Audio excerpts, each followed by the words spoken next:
Hello, it's Charlotte from Wild Magic Yarns, and my son and I have been working on something in the garden that I thought you would like to see. So, welcome to the Wild Magic Yarns Dye Garden. So, our back garden is a generic new build back garden. Quite a bit of lawn, a patio, a shed, and a fence. Completely blank canvas. And Tom has been gradually planting things, making borders, putting shrubs in, etc. So we were talking about what to plant in the garden, and I mentioned how cool it would be to grow plants that are specifically for dyeing yarn. And Tom agreed with me. He'd already started a little herb garden. So that was where the idea started from. We decided that we'd prefer it if the dye-specific plants were contained. So we did some research and decided on a raised bed steel planter. The cheapest I could find was on Amazon.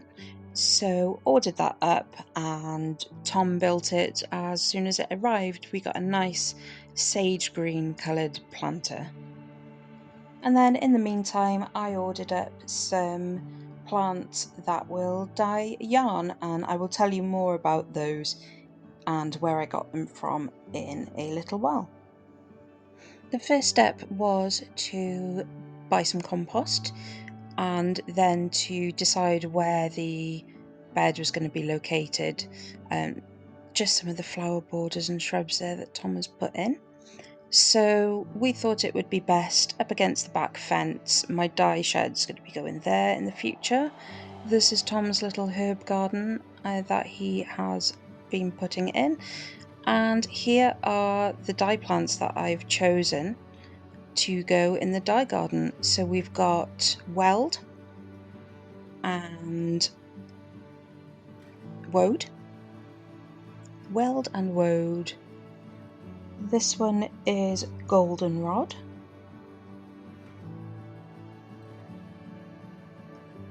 And then we have Dyer's Greenweed.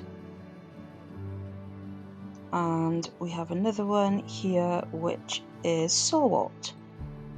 And those were all from Pretty Little Plants. I have added a couple in since, which I'll show you in a second. And then we also have a Wild Blythe and little Maddie, who's always there in the background as well. Bless. Tom had to move one of his shrubs in order to fit the raised bed in, so he's reluctantly doing that. This compost is called Magic Merlin's compost. I thought I'd show you. We get it from our local tip, and it's £2.50 a bag for 40 litres, which is really cheap. And it's made from all the food waste and everything that gets recycled in Carmarthenshire. So we bought, I think we bought 6 bags to start with. It wasn't enough, we had to buy another 6. Typical teenager there. This is Tom's plant border, which he's really proud of. He's done all that himself, and his plants are taking off really nicely, so he's pleased. Yeah, so this is Tom breaking our expensive ninja scissors and putting the compost into the raised bed. There were 2 more Dyer's plants that I wanted that Pretty Wild Plants didn't have, so I found them on a website called The Outside. Their Etsy is The Outside Dyers, and they came packaged in a box where they'd used fleece as the packaging, which was just awesome. The plants that I ordered from here were Madder and Dyer's Chamomile, and those were the 2 I was missing from Pretty Wild Plants. Of course, the animals had to get in there. Blythe loves to quality control every item of post that we receive.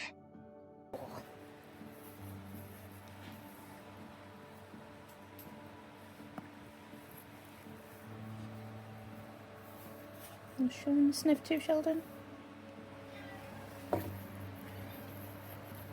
Oh, you're all coming. They smell good. The sheeps. Cool. Finished? Sheldon.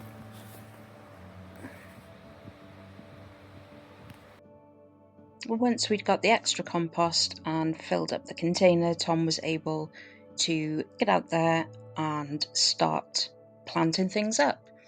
So there are 8 dye plants in that raised bed in total.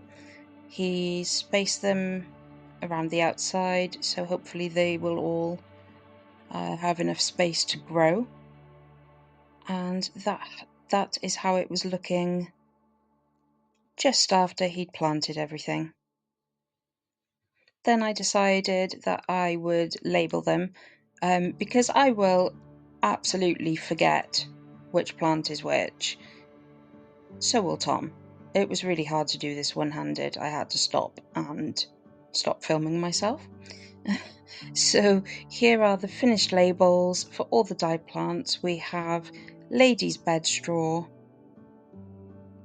Woad,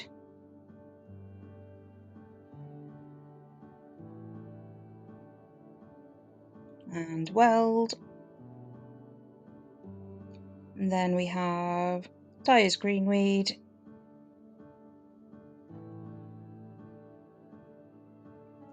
Goldenrod, Dyer's Chamomile, and Madder, and then Sawwort. And these are just some of the plants that you can use to naturally dye yarn. Can't wait for them to grow. While I was there, I also did some little labels for the herbs that we've got, so I'm not going to go through all of these very slowly, but we've got quite a few herbs there. They're all doing really well.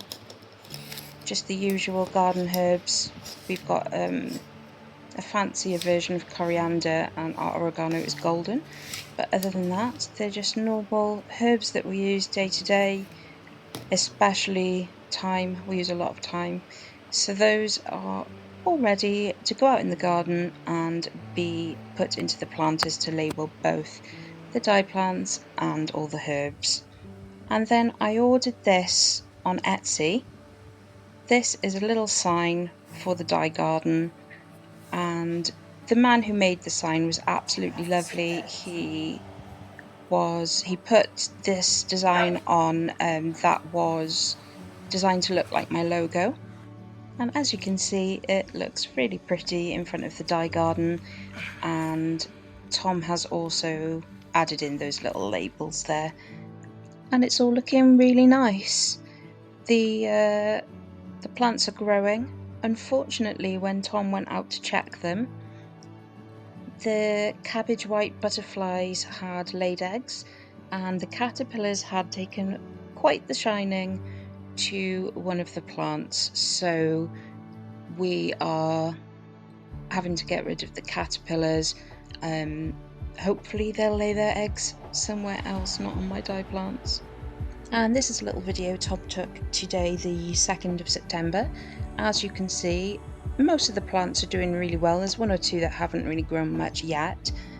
My mum and dad bought me a big ball of yarn to put in the dye garden, so that's really cool. And these 2 on the end especially, they have just shot up. I hope you enjoyed a little look into our dye garden here, and fingers crossed in the future we will be dyeing some natural yarn with these plants, so we'll keep you updated with the progress. Thanks for watching. It's nice to be back. Hopefully I will record a proper video soon, and I will be taking part in Vlogtober as well, so look forward to seeing you then. Bye!